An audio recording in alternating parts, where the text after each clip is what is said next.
तो अब बात करते हैं हमारे सी एस एस की। ठीक है, अब से हम सी एस एस पे काम करेंगे, सी एस एस को समझेंगे और सीखेंगे। बट सी एस एस को समझने और सीखने से पहले कुछ चीज़ों के बारे में पता होना ज़रूरी है। प्लस मैं एक और टैग दिखाना भूल गया था पिछले लेक्चर्स में, जो अब हम बहुत ही ज़्यादा यूज़ करने वाले हैं, जिसे हम बटन टैग कहते हैं। तो पहले हम वही जाते हैं और एक फ़ोल्डर क्रिएट करेंगे, 05-BTN बटन। ओके, इस बटन फोल्डर में index.html, ठीक है, अपना बेसिक स्ट्रक्चर लाते हैं और यहाँ बटन लिख लेते हैं टाइटल में। ठीक है, तो हम बटन टैग को कैसे अपने पेज में इस्तेमाल कर सकते हैं अपने, क्योंकि जब भी हम कोई कंटेंट, कोई स्ट्रक्चर, हम सारा अपने डिफाइन करते हैं HTML में। तो button which is also a part of HTML tag which is also a content in itself, तो वो भी हम इंसर्ट करते हैं अपने HTML में ही। तो आप कैसे बटन ला सकते हो? सिंपल, जैसे अभी तक हमने H1 टैग पैराग्राफ देखा, वैसे ही बटन टैग भी है, इसका भी ओपनिंग और क्लोजिंग टैग है। ठीक है, और इसके बीच में अब आप अपना कंटेंट डिफाइन करोगे जो बटन पे नज़र आएगा। फॉर एग्जांपल क्लिक मी, तो अगर मैं गो लाइव कर दूं तो आपका क्लिक मी बटन यहाँ बन गया है। तो अगर आप हॉवर करोगे, थोड़ा डार्क हो जाता है colour and all, so this is button, I can click on it. But अभी जैसा कि हमें पता है इसमें कोई फंक्शनैलिटी है नहीं। जब आगे जाके हम जावास्क्रिप्ट को इंट्रोड्यूस करेंगे तब हम इसमें कुछ फंक्शनैलिटीज़ ऐड करेंगे। तो ये जो टैग है बटन टैग, तो button tag opening and closing, जैसे या H1 टैग था, पैराग्राफ था, वैसे ये भी बटन टैग है। बट फॉर एग्जांपल मैं एक एंकर क्रिएट कर देता हूँ जो लिंकिंग के काम आता है, http://www.google.com। अब हमें पता है कि यहाँ पर हमें कुछ लिखना होता है, कुछ कंटेंट रखना होता है ताकि यूज़र आके इस पर क्लिक करे।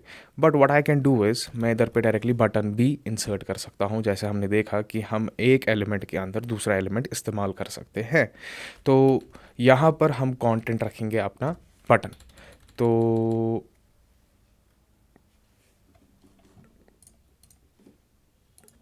तो अगर मैं यहाँ आके बीच में बटन डिफाइन कर रहा हूँ, तो यानी कि एक एलिमेंट के अंदर दूसरा एलिमेंट हम ला सकते हैं।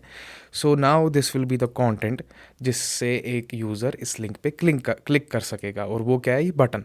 तो अगर मैं यहाँ के गूगल लिख दूँ एंड मैं अपने पेज पे चेक करूँगा तो ये गूगल बटन है, and when I click on it तो मैं google.com पे रीडायरेक्ट किया गया हूँ। ठीक है, so this is our button tag.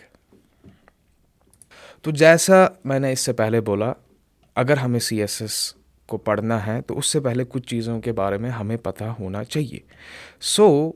क्या है वो चीज़ें? देखिए, हमने जितने भी अभी तक एलिमेंट्स देखे ना, उनको असली में डिवाइड किया जाता है दो चीज़ों में, block level elements and inline elements. तो समझते हैं कि ब्लॉक लेवल एलिमेंट्स है क्या और इनलाइन एलिमेंट्स है क्या। देखिए, block level elements start on a new line, take full width available, example div paragraph section H1 to H6। तो divs, paragraphs, section, header, main, H1 से लेके H6 तक, ऑर्डर्ड, अनऑर्डर्ड लिस्ट, ये सारी चीज़ें क्या है? ब्लॉक लेवल है। अब फॉर एग्जांपल हमें कैसे पता चलेगा कि कौन सा एलिमेंट ब्लॉक लेवल है या नहीं है? सिंपल, अगर वो स्टार्ट हो रहा है न्यू लाइन पे plus it is taking full width, तो वो ब्लॉक लेवल एलिमेंट है। अभी हम एग्जाम्पल से इसको अच्छी तरह समझेंगे। Now we have inline elements, और इनलाइन एलिमेंट्स करते क्या है? They do not start on a new line first, take only as much width as needed. तो जितना उनमें कंटेंट डिफाइन होगा उतना ही विड्थ लेंगे। Example span, anchor, strong and image. ठीक है, समझते हैं कि ये है क्या। देखिए, फॉर एग्जाम्पल मैं यहाँ H1 लिख रहा हूँ, ठीक है, और मैंने लिख दिया इसमें मेन टाइटल। ठीक है, and I have another element H2, और इसमें मैं लिखता हूँ सेक्शन टाइटल। ठीक है। तो मेरे पास है दो headings H1 and H2। Now अगर हम अपने पेज पे जाते हैं और देखते हैं कि इन दो टाइटल्स में खासियत है क्या। ठीक है, अगर आप H1 देखोगे, main title, so this is the width of, I mean this is the actual content. ठीक है, और यहाँ से अगर आप देखोगे स्पेस बहुत सारी एम्प्टी है। ठीक है, सेम सेक्शन टाइटल, ये हमारे पास इतना ही कंटेंट है और इतनी सारी स्पेस क्या है, खुली है। तो फॉर एग्जांपल हम समझेंगे कि अगर इतनी स्पेस खुली थी तो ये सेक्शन टाइटल यहाँ क्यों नहीं आया। ठीक है, ये न्यू लाइन पे स्टार्ट क्यों हुआ, क्योंकि ये दोनों जो है ये ब्लॉक लेवल एलिमेंट्स हैं। तो अगर मैं यहाँ आके पैराग्राफ ऐड कर देता हूँ, ठीक है, और मैं लॉरम 5 वर्ड का पैराग्राफ बना रहा हूँ, तो अगर आप देखोगे इतना ही कंटेंट है बट स्पेस बहुत सारी ओपन है, खुली है, फ्री है। तो अब मैं आके यहाँ पर एक और पैराग्राफ क्रिएट करता हूँ और उसमें भी 5 ही वर्ड्स का कंटेंट रखता हूँ। सेम न्यू लाइन पे स्टार्ट हो रहा है। तो इससे हमें समझ आता है ये जो सारी चीज़ें हैं जो न्यू लाइन पे स्टार्ट हो रही है, जो किसी दूसरे एलिमेंट को अपने साथ नहीं आने दे रही, तो इसको हम कहते हैं ब्लॉक लेवल एलिमेंट्स। ठीक है, और हमने बात की कि डिव्स, जो मैंने आपको पिछली क्लास में भी बोला था, ये कंटेनर है बट इस कंटेनर का कोई मीनिंग है नहीं। ठीक है, so this is just a simple container. But जैसे हेडर्स है, ठीक है, हेडर टैग है हमारे पास, and we have this section tag और we have this main tag, तो ये भी क्या है, कंटेनर्स ही है बट इनका कुछ ना कुछ मीनिंग है। तो this tag is actually saying कि मैं हेडर सेक्शन हूँ। तो फिर हमने पिछली क्लास में डिफाइन किया था कि what is header, what is main and what is section. ठीक है, तो this div is also a block level element. ठीक है, अब इसको हम समझते हैं ये है क्या। एक सेकेंड, बस मैं एग्जाम्पल के तौर पे यहाँ कुछ स्टाइलिंग ऐड करूँगा just so that you can visualize this. बाकी जब हम CSS पढ़ेंगे तो डीपली समझेंगे कि ये है क्या। तो div है मेरे पास, ठीक है। फॉर एग्ज़ाम्पल मैं इसमें H1 लाता हूँ, ठीक है, और मैं इस H1 में लिखता हूँ मेन टाइटल, और यहाँ एक पैराग्राफ लाता हूँ, P paragraph lorem, let's say 50 words का। ठीक है, तो अगर हम अपने पेज पे जाते हैं, इससे पहले भी ऐसा ही था और अभी भी ऐसा ही है, बट द डिफरेंस इज़ मैंने इन दोनों चीज़ों को रैप किया है किस में, अपने डिव में। ठीक है, and now what I will do is मैं इसमें थोड़ी सी स्टाइलिंग ऐड करूँगा। तो प्लीज़ कंफ्यूज नहीं होना, बस दिखा रहा हूँ, आगे जाके हम डीपली समझेंगे। तो बॉर्डर दे देता हूँ मैं इस पर 1 पिक्सल सॉलिड ब्लैक। ठीक है, तो आप देख रहे हैं ये बॉर्डर सा क्रिएट हो गया है। तो ये क्या सिग्निफाई, ये यहाँ पर क्या दिखाना चाहता है कि ये जो दो चीज़ें हैं ये किसी चीज़ के अंदर है, और मैंने जो ये बॉर्डर दिया है ये किसके अराउंड, किस पे दिया है ये बॉर्डर, मैंने ये बॉर्डर करा है विजिबल अपने डिव पे। ठीक है, नाउ ये तो हमें पता ही है ब्लॉक लेवल एलिमेंट्स है, और div in it self is a block level element. So if I remove this, ठीक है, and let's go back slides पे। तो स्लाइड्स पे हमें क्या बोला गया है कि स्पैन, एंकर, स्ट्रॉन्ग, इमेज, ये सारी चीज़ें क्या है, इनलाइन एलिमेंट्स है। तो अगर मैं डिव के बाहर आके यहाँ पर एक एंकर बनाता हूँ, और लेट्स से मैं यहाँ लिख देता हूँ जैसे गूगल। ठीक है, एक और एंकर बना देते हैं, यहाँ लिख देते हैं फेसबुक। ठीक है, और एक और एंकर बना देते हैं इंस्टाग्राम। फाइन, तो 3 एंकर्स मैंने क्रिएट किए। Let's give them there proper links. google.com, इसमें http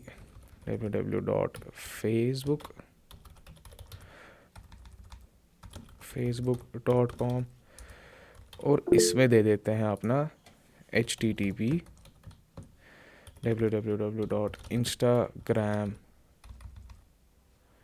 instagram.com। ठीक है,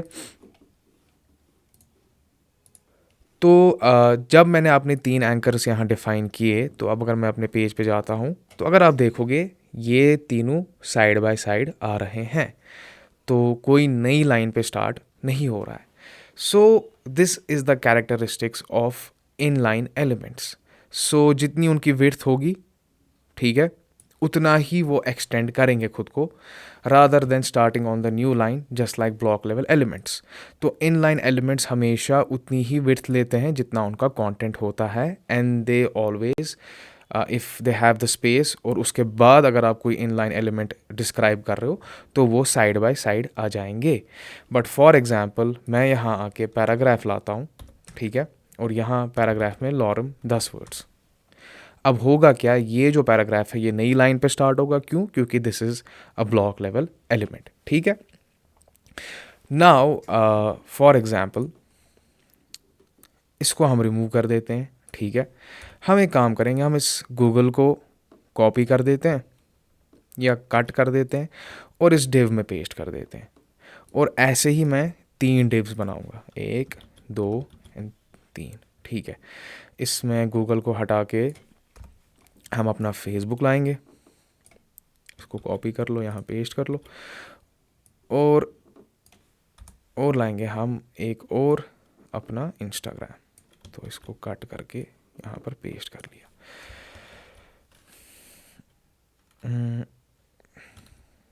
ठीक है, तो अब हमने क्या किया, 3 डिव्स. ठीक है, और तीनों डिव्स के अंदर हमने इनलाइन एलिमेंट्स यानी कि एंकर्स को रैप कराया. अब हमें पता है डिव जो है ये ब्लॉक लेवल एलिमेंट है. तो अगर मैं इसके अंदर कुछ भी रैप कर देता हूँ, ठीक है, कुछ भी रैप कर देता हूँ, what will be the result. तो हम देखते हैं. तो ये एक डिव है, ये दूसरा है और ये तीसरा है, और इन 3 डिव्स के अंदर मैंने अपने एंकर को डिस्क्राइब किया है. अब जो डिव है ये in it self is a block level element. तो होगा क्या, अगर ये इन लाइन है बट ये किसके अंदर है, ये मेरे डिव के अंदर है, और डिव हमेशा न्यू लाइन पे स्टार्ट होगा. तो अब आप देख रहे हो कि ये तीनों क्या हो रहे हैं, नई लाइन पे स्टार्ट हो रहे हैं. इवन दो ये सारे इन लाइन है और अभी भी इन लाइन है, बट अभी ये डिव के अंदर है, तो that's why they are starting on a new line. But for example if मैं एक और एंकर इस ही डिव के अंदर बनाऊंगा, और इसके अंदर भी और इसके अंदर भी, तो होगा क्या, तो इसके अंदर दे विल एक्ट जैसे वो कर रहे थे इससे पहले भी. तो ये इन लाइन है और ये भी इन लाइन है, तो इसलिए साइड बाय साइड आ गए, ये भी ये भी ये भी ये भी. बट जिस कंटेनर के अंदर है वो ब्लॉक लेवल है. तो दैट्स वाई आप यहाँ देख रहे हैं 3 डिफरेंट लाइंस, जस्ट बिकॉज क्योंकि आपका जो एंकर है वो इस ब्लॉक एलिमेंट में यानी कि डिव में रैप किया गया है. ठीक है, तो थोड़ा और आपको विजुअलाइज कराने के लिए what I will do is, मैं इसको रिमूव कर देता हूँ, मैं अपना एक H1 ला देता हूँ, मेन टाइटल. ठीक है, और इस मेन टाइटल में भी मैं बॉर्डर क्रिएट करने की कोशिश करूँगा, style border 1 pixel solid black. ठीक है, एंड मेरे पास एक एंकर है और ये एंकर मेरा गूगल है, और इसमें भी मैं एक स्टाइल एट्रीब्यूट लाऊंगा. ठीक है, और इसमें भी बॉर्डर देंगे हम 1 पिक्सल सॉलिड ब्लैक का. ठीक है, तो देखते हैं कि क्या हुआ.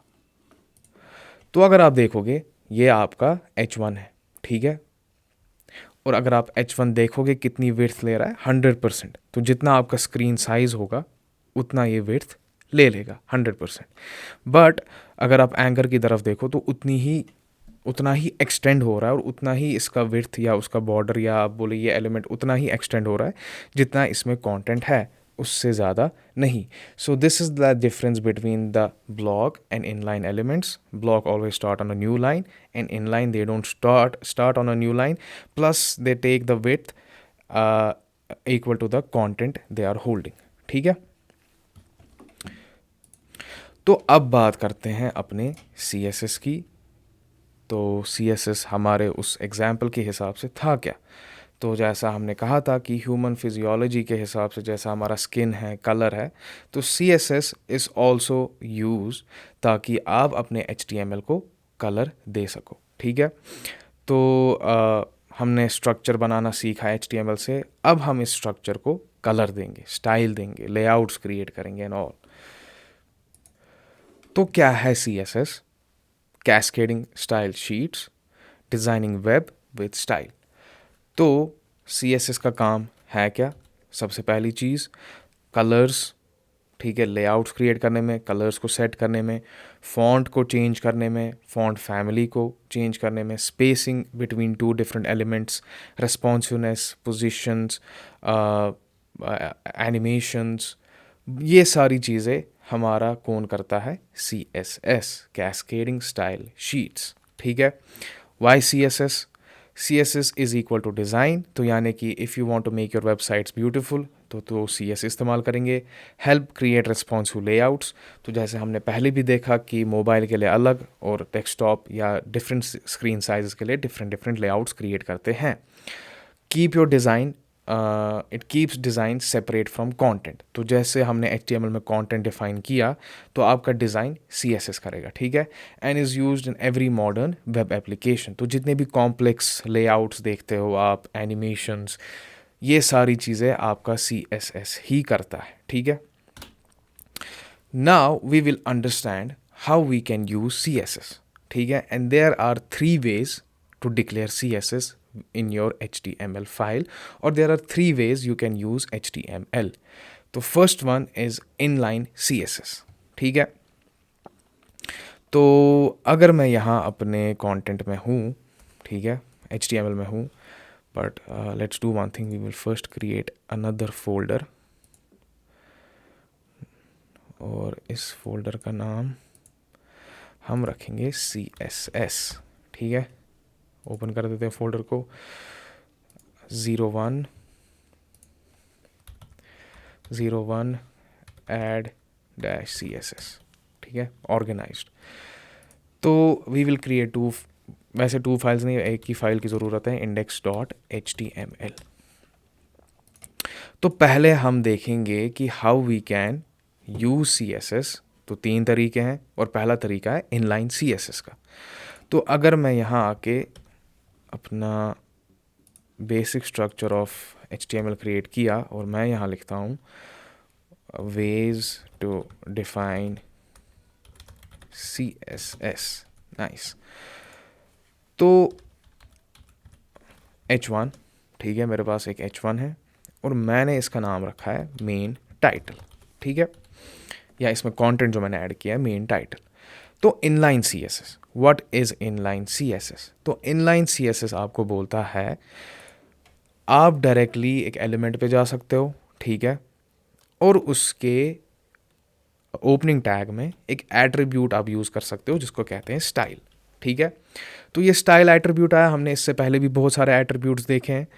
तो style is equal to double quotes, तो this is attribute name and this is attribute value. और अब इस स्टाइल एट्रीब्यूट्स में हम अपनी CSS प्रॉपर्टीज़ लिखते हैं, ठीक है। और जब ये सारी चीज़ें एलिमेंट के अंदर ही की जाती है उसके ओपनिंग टैग में, तो इसे इनलाइन CSS कहा जाता है। अभी एग्जाम्पल के तौर पे what we will do is, हम एक सिंपल CSS प्रॉपर्टी लिखते हैं जिसको हम कहते हैं कलर। तो फॉन्ट का कलर आपको चेंज करना है, तो उसके लिए हम ये प्रॉपर्टी कलर लिख देते हैं, ठीक है। हम आगे जाके अच्छी तरह समझेंगे कि ये क्या है। तो हमने कलर लिख दिया, colon and semi colon. So this right here is actually a CSS property. तो कलर एक CSS प्रॉपर्टी है, और इससे हम अपने टेक्स्ट कलर को चेंज कर देते हैं जो बाय डिफ़ॉल्ट ब्लैक होता है। नाउ आई विल चूज़ कि मैं क्या चाहता हूँ, क्या कलर चाहता हूँ। उसके बाद कोलन, सो ये आप डिस्क्राइब करते हो अपना CSS प्रॉपर्टी। फिर इधर पे यानी कि कोलन के बाद आप उस प्रॉपर्टी का वैल्यू लिखते हो। तो अगर मैं यहाँ के रेड लिख दिया, ठीक है, रेड लिख दिया मैंने, और फिर सेमीकोलन, तो यानी कि इतनी statement, this is the statement, और सेमीकोलन से इसको हम टर्मिनेटर कहते हैं, तो यानी कि दिस इज़ द फाइनल, या इतना ही ये प्रॉपर्टी है, ठीक है। तो अगर इसको जूम करें थोड़ा, style attribute is equal to double quotes CSS property, ठीक है, कोलन, और उस कोलन के बाद आप उस CSS प्रॉपर्टी का वैल्यू लिखते हो, और semi colon, that means this is the end of this property. तो अब अगर मैं अपने पेज पे जाऊं और देखूं क्या हुआ, ओके, ये पेज का हमने लाइव सर्वर ऑन नहीं किया है, तो गो लाइव कर देते हैं। तो जो बाय डिफ़ॉल्ट कलर था ब्लैक, वो अब चेंज हुआ है किस में, रेड में। और ये मैंने कैसे किया, ये मैंने अपने इनलाइन CSS से किया। और अगर आप एक चीज़ नोटिस करोगे, ब्राउज़र कुछ चीज़ें या कुछ स्टाइलिंग्स खुद ऐड कर देता है। जैसे फॉर एग्जांपल बाय डिफ़ॉल्ट हर एक फ़ॉन्ट कलर ब्लैक होता है, but if will see anchors, अगर हम एंकर्स की बात करें तो वो ब्लू कलर का होता है विद अंडरलाइन। बट मेजॉरिटी जितने भी फॉन्ट्स होते हैं हमारे पास, उनका कलर बाय डिफ़ॉल्ट ब्राउज़र क्या कर देता है, ब्लैक कर देता है। फिर आगे जाके हम CSS से उस सब को चेंज कर सकते हैं। सो this is your inline CSS। तो ये था आपका इनलाइन CSS। अब आता है हमारी बात किसकी, इंटरनल CSS की। तो इंटरनल CSS क्या है? तो अगर आप चाहते हो कि मैं बहुत से एलिमेंट्स को चूज़ कर सकूं, ठीक है, इंडिविजुअली, और फिर उन पे स्टाइलिंग कर सकूं, तो आप अपना इंटरनल CSS इस्तेमाल कर सकते हो। One of the ways to declare your CSS। तो अगर अभी हम देखेंगे कि फॉर एग्जांपल H1 था, पैराग्राफ में आए, फिर हमने यहाँ स्टाइल किया, ठीक है, स्टाइल के बाद एक कलर प्रॉपर्टी लाई, CSS प्रॉपर्टी कलर लाई, और फिर उसको भी रेड कर दिया। तो ऐसे क्या कर रहे हो आप, एक एक एलिमेंट पे जाके उसके स्टाइल को सेट कर रहे हो। बट इंटरनल CSS में भी क्या कर सकते हो आप, यही चीज़ कर सकते हो, बट हम वो कहाँ डिक्लेयर करते हैं, अपने हेड में। तो हम अपने हेड में आते हैं और एक टैग क्रिएट करते हैं जिसको कहते हैं स्टाइल टैग, ठीक है। और इस स्टाइल टैग के अंदर अब हम अपने एलिमेंट्स को चूज़ करेंगे और उन एलिमेंट्स पे अपने अपने CSS प्रॉपर्टीज़, तो जैसे अभी हम कलर ही देख रहे हैं, किसी फॉन्ट कलर को चेंज कर रहे हैं, तो वही सेट करेंगे। तो लेट्स रिमूव दिस, मैंने ये रिमूव कर दिया, ठीक है, और इसको भी रिमूव कर दिया। अब जो मेरा इंटरनल CSS है, जो मैं यहाँ कमेंट भी बना सकता हूँ, सॉरी, ठीक है, तो मैं यहाँ लिखूँगा इंटरनल CSS, ठीक है। तो अब इंटरनल CSS में मैं स्पेसिफिकली एक एलिमेंट को चूज़ करूँगा और उसकी प्रॉपर्टीज़, CSS प्रॉपर्टीज़ को डिफ़ाइन करूँगा। तो H1, ठीक है। तो मेरे को यहाँ पर टैग की तरह इसको चूज़ करने की ज़रूरत नहीं है, एंगल ब्रैकेट्स की तरह नहीं, डायरेक्टली एलिमेंट का नाम choose H1, and then what I do is मैं करता हूँ करली ब्रैकेट्स को इस्तेमाल, ठीक है, और स्पेस लाता हूँ ताकि अच्छी तरह ये समझ आए। तो H1 एलिमेंट लाया मैंने, H1 एलिमेंट को चूज़ किया और करली ब्रैकेट्स, और ये करली ब्रैकेट्स क्या है, इसको स्कोपिंग कहते हैं। तो जो भी मैं CSS प्रॉपर्टीज़ डिफ़ाइन करूँगा H1 के लिए, वो इसी के अंदर डिफ़ाइन होनी चाहिए, ठीक है। तो जैसे मैंने इससे पहले देखा था प्रॉपर्टी कलर, ठीक है, कलर प्रॉपर्टी डिफ़ाइन की, उसके बाद कोलन, और उसके बाद अब वैल्यू एक लूँगा तो रेड, ठीक है, और ये सेमी कोलन। तो यानी कि ये जो स्टेटमेंट है, सेमीकोलन से आप ये बताते हो कि ये स्टेटमेंट यहाँ पर एंड हो रही है। तो फॉर एग्जांपल अभी मैंने कलर चेंज किया, आगे जाके मैं फॉन्ट साइज़ भी चेंज कर सकता हूँ, तो वो मैं यहाँ आके डिफ़ाइन करूँगा। But if I will miss this, ठीक है, अगर मैंने ये सेमीकोलन मिस कर दिया, तो इससे ये होगा कि ये बताएगा कि ये स्टेटमेंट कभी टर्मिनेट या एंड हुई ही नहीं है, ठीक है। तो अगर आप इसके बाद कुछ डिफ़ाइन करते हो, वो इसको इस ही प्रॉपर्टी का पार्ट समझेगा। तो ये प्रॉपर्टी सिर्फ इतनी ही है, तो विल मेक श्योर कि हर स्टेटमेंट को, हर प्रॉपर्टी को लिखने के बाद we will end it with a semicolon, ठीक है, नाइस। तो अब अगर हम जाते हैं और देखते हैं कि हमारे H1 को क्या हुआ, तो सेम H1 वापस रेड हुआ है, ठीक है। और अगर मैं यहाँ आता हूँ, पैराग्राफ, करली ब्रैकेट्स, इसकी स्कोपिंग स्टार्ट हो गई, और इसमें भी डिफाइन कर देता हूँ कलर रेड, ठीक है। तो दोनों का कलर क्या हो गया, रेड हो गया। बट फॉर एग्जाम्पल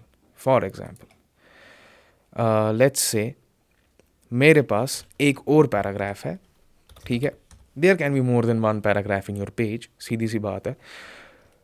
अब क्या होगा, क्या ये इस वाले पैराग्राफ पे रेड अप्लाई होगा या इस वाले पे, देखते हैं। तो हुआ क्या, दोनों पैराग्राफ्स पे रेड अप्लाई हो गया।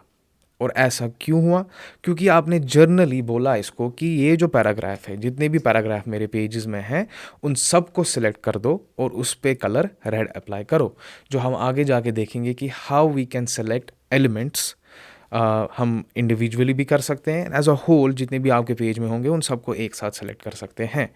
तो ये जो आपने देखा इसको असली में कहते हैं एलिमेंट सेलेक्टर। तो जितने भी पेज में आपके पैराग्राफ्स होंगे तो ये उन सब को ग्रैब करेगा और उन सब का कलर चेंज करेगा ब्लैक से रेड पे। ठीक है, नाइस। तो फॉर एग्जांपल एक और हम लाते हैं, जैसे कि एंकर। ठीक है, और इस एंकर का नाम हमने गूगल रख दिया है। तो http://www.google.com जाते हैं पेज पे। तो बाय डिफ़ॉल्ट ब्राउज़र इस गूगल को ब्लू कलर और अंडरलाइन दे देता है। बट व्हाट इफ़ मैं यहाँ आता हूँ, ठीक है, ये एक डिफ़ाइन हो गया, एक प्रॉपर्टी, एक एलिमेंट की स्टाइलिंग, ये दूसरे एलिमेंट की स्टाइलिंग, तीसरे एलिमेंट की स्टाइलिंग एंकर। ठीक है, तो आई विल चूज़ एंकर। यहाँ पर मैं सेलेक्ट करूँगा एलिमेंट सेलेक्टर से एंकर, कर्ली ब्रेकेट्स, इसकी स्कोपिंग स्टार्ट कर दी, CSS प्रॉपर्टी कलर जिससे फॉन्ट का कलर चेंज होता है, and I will use red. ठीक है, सेमीकोलन भूलना नहीं है। तो this is the end of the statement. तो लेट्स सी, सॉरी। तो ये जो बन गया, ये क्या बन गया, रेड बन गया। तो बाय डिफ़ॉल्ट जो ब्राउज़र दे रहा था ब्लू, उससे चेंज करके मैंने इसको रेड में कन्वर्ट कर दिया। तो दो तरीके देखे हमने अभी तक, इंटरनल CSS और इनलाइन CSS में भी। अगर हम एक एग्जांपल यहाँ और बना दे तो for example this is H2। H2 में मैं लिखता हूँ सेक्शन टाइटल, और इसके ओपनिंग टैग में जाके हम style colour, and the colour is blue. हाँ, ठीक है। तो आप देखिए इंटरनल CSS में मैंने कहीं पर भी H2 को सेलेक्ट नहीं किया है, only H1 paragraph and anchor. But inline CSS में जब मैं डायरेक्टली एक एलिमेंट में जा रहा हूँ और उसके एट्रीब्यूट, स्टाइल एट्रीब्यूट को इस्तेमाल करके उसके कलर को डिफाइन कर रहा हूँ, तो ये भी अप्लाई हो जाएगा। ठीक है, तो दो चीज़ें हमने देखी, इंटरनल और इनलाइन CSS। तो नाउ लेट्स, इनलाइन भी हो गया, CSS भी हो गया। तीसरा तरीका क्या है, और उसे हम कहते हैं एक्सटर्नल CSS। तो यहाँ एक्सटर्नल CSS में मैंने कुछ डिस्क्रिप्शन लिखी है। क्यों लिखी है? क्योंकि this is the best practice, this is the best way you declare your CSS। तो external CSS refers to a method of styling web pages where the CSS rules are defined in a separate file. तो rather than declaring it inside the HTML, जैसे हमने देखा inline और internal CSS में, what we do is हम एक अलग file बनाते हैं CSS की, and then we connect that file with your HTML document. Distinct from the HTML document, this separate file typically named with a .css, तो जैसे इससे पहले हमने .html देखा था, तो अब हम .css एक्सटेंशन इस्तेमाल करेंगे। तो जैसे फॉर एग्जांपल फाइल का नाम है style.css, contains all the styling instructions for one or more HTML pages. So if you have more than one HTML page, you can use one single CSS file to style them all. And ये जो तरीका है, this is the best way of declaring CSS. क्यों? क्योंकि आप अपने styling को, आप अपने कंटेंट स्ट्रक्चरिंग को अलग रखते हो HTML में, और एक्सटर्नली CSS स्टाइलिंग अलग रखते हो। So that's why it's a good practice and we should always use external CSS for that. ठीक है, तो हम कैसे बनाएं अपना एक्सटर्नल CSS? तो let's do one thing. हम इस सब को रिमूव नहीं, let's do one thing, we will create another folder. हम इस फोल्डर का नाम रखते हैं 02-external-css। ठीक है, ओके। इस एक्सटर्नल CSS में हम एक index.html फाइल को क्रिएट कर देते हैं। ठीक है, प्लस इसी फोल्डर के अंदर हम एक और फोल्डर बनाएंगे जिसका नाम होगा स्टाइल्स। ठीक है, तो अगर आप देख सकोगे यहाँ पर इसने खुद ही आइकन लाया, तो इसने आइडेंटिफाई किया कि ये जो फोल्डर है इसमें हम अपने CSS फाइल्स को सेट करेंगे। ठीक है, and inside this style folder we will create our CSS file जिसका आप नाम रखते हो style.css। ठीक है। तो CSS इज़ द एक्सटेंशन, तो ये आपके सिस्टम को बताएगा ये जो फाइल है it's a cascading style sheets file, और this file is use to kind of layout create करने के लिए for your HTML styling colour and all that. Nice. तो ठीक है, हम यहाँ अपना बेसिक स्ट्रक्चर क्रिएट कर देते हैं अपने HTML का, और यहाँ पर डॉक्यूमेंट में लिख देते हैं एक्सटर्नल CSS। नाइस। अब मैंने तो ये फाइल क्रिएट कर दी, ठीक है, और यहाँ पर मैं अपने HTML में हूँ, तो मैं अपना यहाँ H1 ला देता हूँ, मेन टाइटल, ठीक है, और यहाँ पर अपना पैराग्राफ ला देता हूँ, लॉरम डमी टेक्स्ट से प्रोड्यूस कर दिया, ठीक है। तो ये जो एक्सटर्नल फाइल है, इस एक्सटर्नल फाइल यानी कि एक्सटर्नल CSS फाइल में आके मैं यहाँ अपना H1, जैसे हम इंटरनली अपने CSS को डिफ़ाइन किया इंटरनल CSS में, जहाँ हम हेड में गए, फिर स्टाइल टैग लाया और उस स्टाइल टैग के अंदर एलिमेंट्स को चूज़ करके स्टाइलिंग की, same we do with external files as well.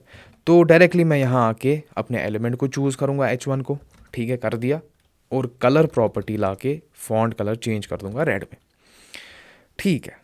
तो गो लाइव कर देते हैं, देख देते हैं इस पेज पे क्या होगा।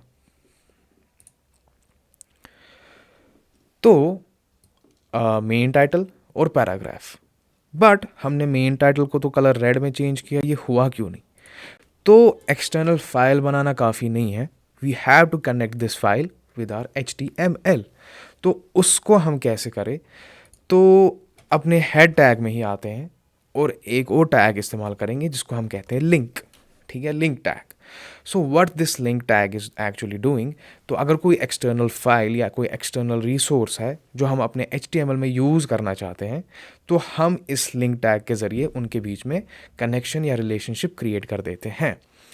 तो लिंक, और अगर आप यहाँ देखोगे यहाँ कुछ :CSS आ रहा है, तो हम इसी पे ही एंटर कर देते हैं।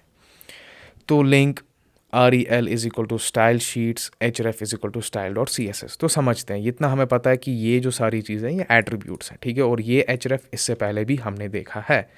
तो let's understand what this rel attribute is. तो अगर आप इस पर हॉवर करोगे, this attribute names a relationship of the link document to the current document. The attribute must be a space dash separated list of the link type values।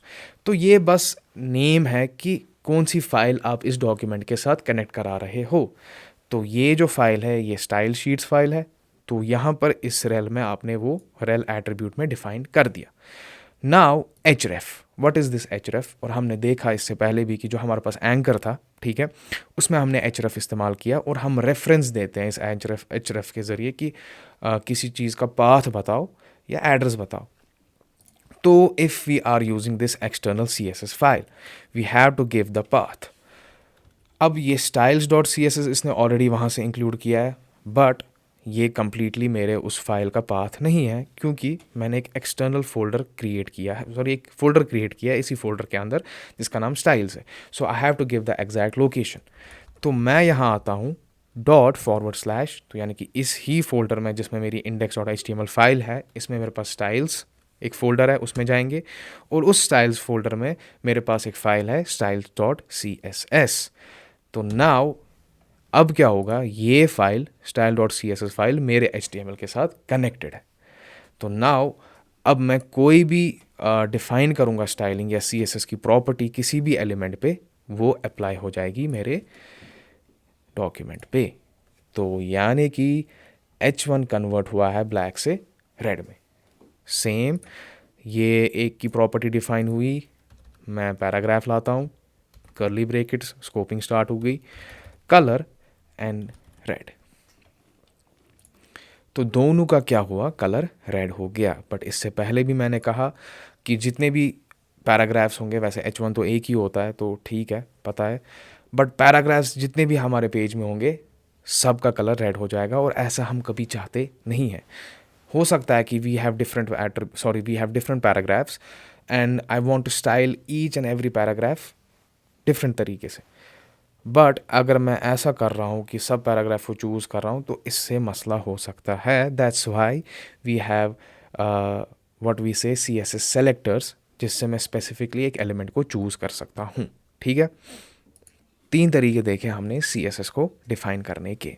But now let's say for example this H1 मैं इसको internally भी style कर रहा हूँ, externally भी style कर रहा हूँ, इनलाइन तरीके से भी स्टाइल कर रहा हूँ। तो 3 स्टाइलिंग में से कौन सा अप्लाई होगा, लेट्स अंडरस्टैंड। तो H1 है, ठीक है, मैं यहाँ आके स्टाइल एट्रीब्यूट लाया, इनलाइन CSS कर रहा हूँ और यहाँ लिख दिया कलर, ठीक है, कलर प्रॉपर्टी, एंड मैं इसका कलर डिफाइन कर रहा हूँ ब्लू, ठीक है।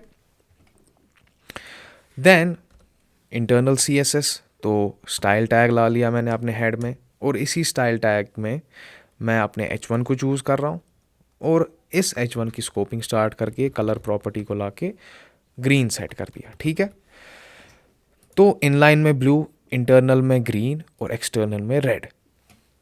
अब सवाल है कि एक ही एलिमेंट पे 3 जगह स्टाइल डिक्लेयर किया है, तो कौन सा अप्लाई होगा, इन तीनों में से कौन सा मेरे को नज़र आएगा पेज पे? ब्लू। और ब्लू कौन सा था? ब्लू था मेरा इनलाइन CSS। तो यानी कि इस कॉन्सेप्ट को कहा जाता है CSS स्पेसिफिसिटी। तो यानी कि अगर आपने कोई स्टाइल डिफाइन किया है एलिमेंट के इनलाइन तरीके से किसी एलिमेंट पे, और उसी एलिमेंट को इंटरनली भी और एक्सटर्नली भी उस पर कोई स्टाइल डिफाइन किया है, तो होगा क्या, इंटरनल इनलाइन वाला CSS जो तरीका है जिससे आपने CSS को डिफाइन किया है वो अप्लाई होगा। तो ये थे 3 चीज़ें, internal, inline and external CSS, ठीक है।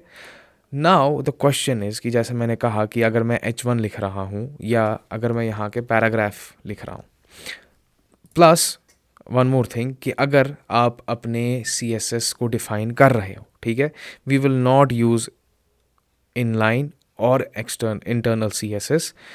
बेस्ट प्रैक्टिसेस यही है कि आप एक एक्सटर्नल फाइल क्रिएट करो ताकि आपका स्ट्रक्चर और डिज़ाइनिंग अलग अलग रहे, ठीक है।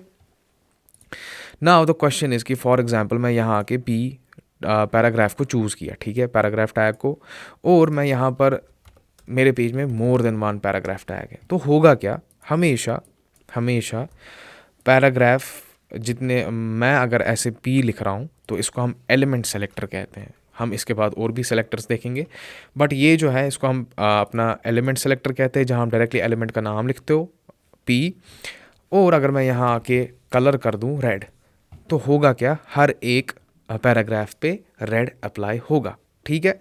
बट ऐसा नहीं है, मैं ऐसा नहीं चाहता हूँ। मैं चाहता हूँ कि कभी कभी मैं किसी एलिमेंट को चूज़ करूँ स्पेसिफिकली, ठीक है। सो जैसा कि मैंने पिछले क्लास में कहा था, we have IDs and classes. So if I want to choose an element uniquely, I will use ID, and if I want to group select many elements together, for example 3 paragraphs है, 3 paragraphs same styling share कर रहे हैं और 3 और paragraphs है जो different styling share कर रहे हैं। So what I will do is I will use class, तो 3 पे एक क्लास नेम दूंगा और जो बाकी 3 है उन पे डिफरेंट क्लास नेम दूंगा। तो इससे मैं क्या कर सकता हूँ, उन 3 को अलग अलग सेलेक्ट कर सकता हूँ और उन 3 को अलग अलग। But when I uniquely want to select one element, what I will do is मैं अपना ID इस्तेमाल करूँगा। तो अगर मैं यहाँ आके ID लिखता हूँ एक एलिमेंट पे जो एक एट्रीब्यूट है, और इसमें लिखता हूँ para-1, ठीक है, और इस वाले पैराग्राफ पे ID और इस पे लिखूँगा para-2। नाउ अभी भी अगर हम देखेंगे तो पैराग्राफ दोनों को सेलेक्ट कर रहा है, बट हम जैसे हमने HTML में देखा कि हम कमेंट कर सकते हैं चीज़ों को, वैसे हम CSS में भी कमेंट कर सकते हैं। तो हम ब्राउज़र को बोलेंगे कि ये जो स्टाइलिंग है इसको इग्नोर कर दो। तो CSS के कमेंट्स कैसे होते हैं, तो अगर आप पहले एक शॉर्टकट है कि फॉर एग्जांपल इस पूरी लाइन को मैं कमेंट कराना चाहता हूँ, तो मैं इसको सेलेक्ट करके कंट्रोल// करूँगा, तो अभी ये अनकमेंट हो गया, बट अगर मैं वापस कर दूँ तो ये कमेंट हो जाएगा। और ये कमेंट्स आप कैसे लाते हो, अगर आपको लिखने होंगे /* ही कहते हैं उसको, स्टार ऐसे। तो अब ये आपके कमेंट्स है, इसमें आप कुछ भी लिखो, बट मेजॉरिटी हम इस पे वो चीज़ें लिखते हैं जो डिस्क्रिप्टिव होती है, जो डेवलपर को पता चले कि ओके ये स्टाइलिंग किसके लिए है। ऐसे कुछ भी नहीं लिख सकते, बट डेवलपर्स के लिए काम आती है और ब्राउज़र्स इन सारी चीज़ों को इग्नोर कर देता है। तो लेट्स रिमूव दिस। तो अब मैं चाहता हूँ कि जो पहला वाला पैरा है जिसमें मैंने ID is equal to para 1 दिया था, इसको मैं कलर दे दूँ रेड, और ये जो है दूसरा वाला पैराग्राफ जिसमें मैंने ID दिया था पैरा डैश 2, इसको कलर दे दूँ ब्लू। तो अब हम अपना ID सेलेक्टर इस्तेमाल करेंगे, और उस ID सेलेक्टर से अगर हमने किसी एलिमेंट को एक ID दिया है तो हम वो ID लिखेंगे और उसके बाद उस एलिमेंट को स्पेसिफिकली सेलेक्ट कर सकते हैं। तो कैसे करेंगे हम? हैश, ठीक है, उस ID का नाम पैरा डैश 1, ठीक है, स्कोपिंग स्टार्ट, तो स्कोपिंग का होना ज़रूरी है। तो ये क्या करेगा, ये आपके लिए सेलेक्ट करेगा एलिमेंट जिस पे ID होगा पैरा डैश 1, तो वो ये वाला एलिमेंट है। तो अब मैं आके इस पे लिख सकता हूँ कलर रेड, ठीक है। पेज पे जाते हैं तो यहाँ आपका कलर रेड हो गया। But what about para 2? मैं इसका कलर ब्लू कराना चाहता हूँ।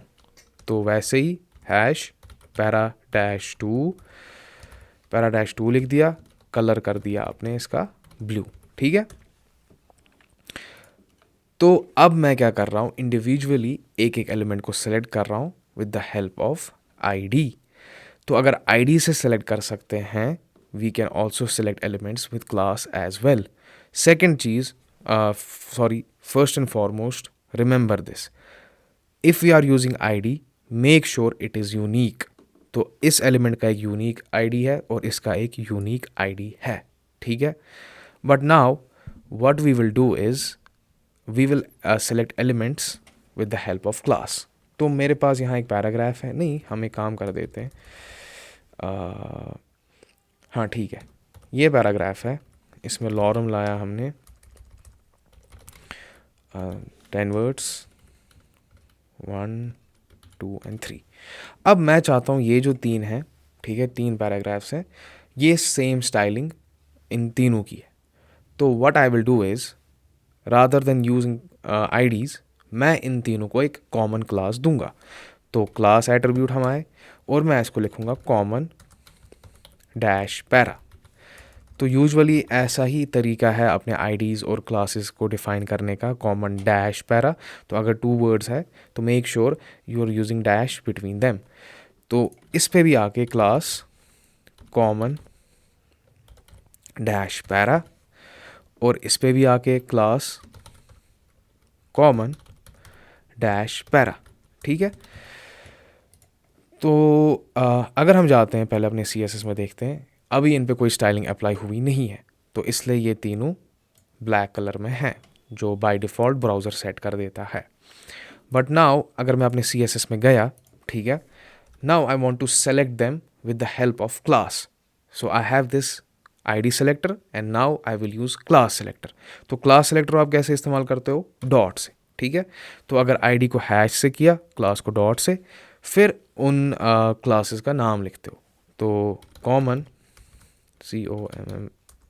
Common dash para. तो ये क्या करेगा, जितने भी मेरे पास एलिमेंट्स हैं जिनका क्लास कॉमन डैश पैरा है, तो ये उन सब को सेलेक्ट करेगा और अब मैं उन पे अप्लाई कर सकता हूँ स्टाइलिंग एक साथ। तो कलर ग्रीन, ठीक है। तो ये तीनों क्या बन गए, आपके ग्रीन बन गए। और अगर फॉर एग्जाम्पल मैं यहाँ P करता हूँ, तो जितने भी मेरे सारे एलिमेंट्स हैं पैराग्राफ में, मैं बोलता हूँ कि उन सब को ग्रैब करो। सो इट विल सेलेक्ट ये वाला पैराग्राफ भी, ये वाला भी और ये 3 भी, ठीक है। मगर अगर आप देखोगे, मैंने पहले डिफ़ाइन किया है ID से, क्लास से, और अब मैं डिफ़ाइन कर रहा हूँ एलिमेंट सेलेक्टर, तो यानी कि P से। तो मैं बोलता हूँ जितने भी एलिमेंट्स हैं सबको ग्रैब करो और उन पे कलर कर देते हैं रेड का, या नहीं उन पे कलर कर देते हैं पर्पल का, ठीक है। तो अपने पेज पे जाते हैं तो किसी भी पैराग्राफ पे पर्पल अप्लाई नहीं हुआ, even though I am actually over writing the values. तो अगर फॉर एग्जाम्पल के तौर पे ये पैरा 1 है, ठीक है, ये मैंने यहाँ पर एक बार वैल्यू को लिख लिया है। अब मैं यहाँ नीचे आके इसी पैरा 1 को एक बार और सेलेक्ट करता हूँ और कलर कर देता हूँ ग्रीन। तो now what I am doing is over writing the values. तो ये अब अप्लाई नहीं होगा ये वाला अप्लाई होगा। तो अगर मैं जाता हूँ तो ये ग्रीन बन गया।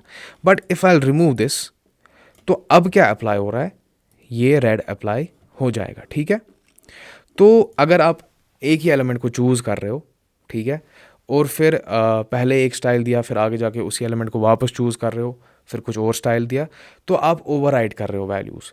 तो जो सबसे पहले आपने डिफाइन किया होगा वो नहीं अप्लाई होगा, बट उसके लिए भी कोई स्पेशल केसेस है। तो अगर मैंने यहाँ पर वैल्यूज़ ओवरराइड की, तो वैल्यूज़ ओवरराइड क्यों नहीं हो रही है, यहाँ पर भी बात आती है स्पेसिफिसिटी की। तो अगर मैंने किसी एलिमेंट को आईडी से चूज़ किया है, ठीक है, अगर मैं इसको अभी कमेंट कर देता हूँ, ठीक है, इन दोनों को कमेंट कर देते हैं। अगर मैंने किसी एलिमेंट को आईडी से चूज़ किया है, ठीक है, और फिर आगे जाके ओवरराइड कर रहा हूँ उस एलिमेंट को, यानी कि या पैराग्राफ एलिमेंट इस्तेमाल कर रहा हूँ ताकि सारे पैराग्राफ्स को चूज़ कर सकूँ, फिर उस पर कलर पर्पल अप्लाई कर रहा हूँ, तो होगा क्या, अगर मैंने आईडी से चूज़ किया है, this will always win. Even though अगर ये पहले भी डिक्लेयर हो गया और ये वैल्यूज़ को ओवरराइड करने की कोशिश कर रहा है, ये नहीं कर पाएगा उन एलिमेंट्स पे जिन पे मैंने आईडी से स्टाइलिंग डिक्लेयर की है।